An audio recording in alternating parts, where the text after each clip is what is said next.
और जगह जगह पर त्रिपुरा में लोगों को राशन नहीं मिलता है। ट्राइबल इलाके में भुखमरी के केसेस भी सामने आए हैं। इसीलिए त्रिपुरा के आम जनता के लिए उनके आर्थिक अधिकारों के लिए, उनके सामाजिक अधिकारों के लिए और उनके जनवादी अधिकारों के लिए मार्क्सवादी कम्युनिस्ट पार्टी इस सम्मेलन में पूरी तरह बहस करके एक कार्यक्रम तय करेगी। वो कार्यक्रम भारतीय जनता पार्टी की सरकार, राज्य सरकार और केंद्र सरकार के नीतियों के खिलाफ एक वैकल्पिक कार्यक्रम और नीतियां पेश करेगी।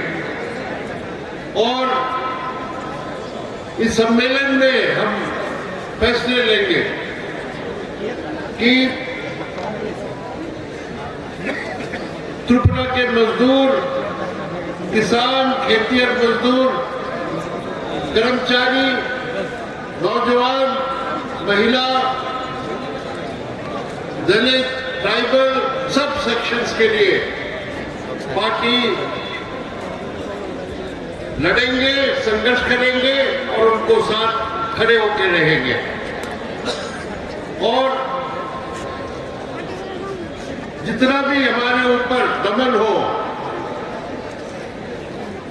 लाल झंडे के साथ जो खड़े हैं हमारे साथी, आप सब लोग जहां हजारों के तादाद में जो खड़े हैं, मुझे पूरा विश्वास है कि मार्क्सवादी कम्युनिस्ट पार्टी जो कार्यक्रम अपनाएगी, उस कार्यक्रम के साथ खड़े होकर आप कंधे से कंधे मिला के संघर्ष करते हुए आगे बढ़ेंगे। आप सभी साथियों को मैं दोबारा हार्दिक अभिनंदन करता हूं। পীড়িতভাবে দলমতের ঊর্ধ্বে থেকে ত্রিপুরা চালানো করে তাদের কাছে আমি জিজ্ঞাসা করতে চাই, আপনাদের জীবনের অভিজ্ঞতাটা কি? সামন্ত শাসক কংগ্রেস, টিউডেস এবং বামফ্রন্ট এবং আজকে বিজেপি সরকার, বামপন্থী ফ্রন্ট সরকারের সাথে বিজেপি থেকে শুরু করে কংগ্রেস সামন্ত সরকার, সামন্ত শাসন, তার কোনো মিল আছে? দিন রাত্র ফারাক, আসমান জমিন ফারাক। মানুষ এখন নিজেরা বলতে শুরু করেছে ভুল করেছে, বিভ্রান্ত হয়েছে, মোহগ্রস্ত হয়েছে, বিপদগামী হচ্ছে, নিজের পায়ে নিজেরা তুলে বেড়েছে। এর থেকে বেরোতে হবে। দেশের নির্বাচন এই আহ্বানই আমরা জানিয়েছি। এরা 39টা ভোট পেয়েছে, 18 নির্বাচনে 51টা ভোট পেয়েছে, তার মধ্যে 40-এর উপর ভোট ছিল কংগ্রেসের।